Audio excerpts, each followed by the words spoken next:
Hey, I'm Jeremiah from ENS. In the next couple of days in Victoria, we're going to have a bunch of these panels, 32 of them showing up in Victoria. They're 30 inches wide by 30 inches high. Stitched together, they make this kind of stuff. So we're going to take a bunch of these, put them in a Panorama Rec Center, run 4 high by 8 wide. Now, the manufacturer said that for that size of video wall, it's going to draw 124 amp.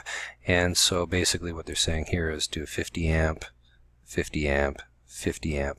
So it's really easier than what it looks like. We need 3 50 amp to come down to a junction box and behind that runs then 4 cables, one of the 50 amp, and daisy chain across 1, 2, 3 of the power supplies.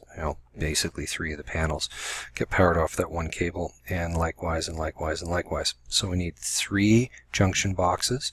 And then let's take a look at how we're going to affix this to the wall. So you see that we're going to affix at the bottom and then run vertical 10-foot high rails and affix on the side, and then we're going to run horizontal rails to be able to put the panels up onto the wall. So it is a nice clean process using this what's called T-slot aluminum that makes it so that we have a bit of a gap between the wall and the panels to run the electrical, and so it really is a junction box at the top of each one of these horizontal rails, and then electrical down, and then we simply drop the panels onto the T-slot, and we're done. So we do have to run, of course, networking.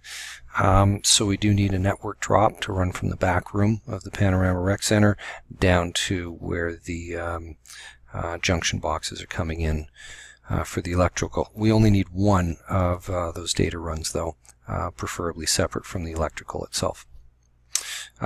So to recap, I need a couple of things here. I need electrician to start thinking about how they're going to run to the top of these horizontal rails, and I also need to start working on getting sign-off that we can affix these rails to the cinder block and that this installation method is approved. Thanks for your time.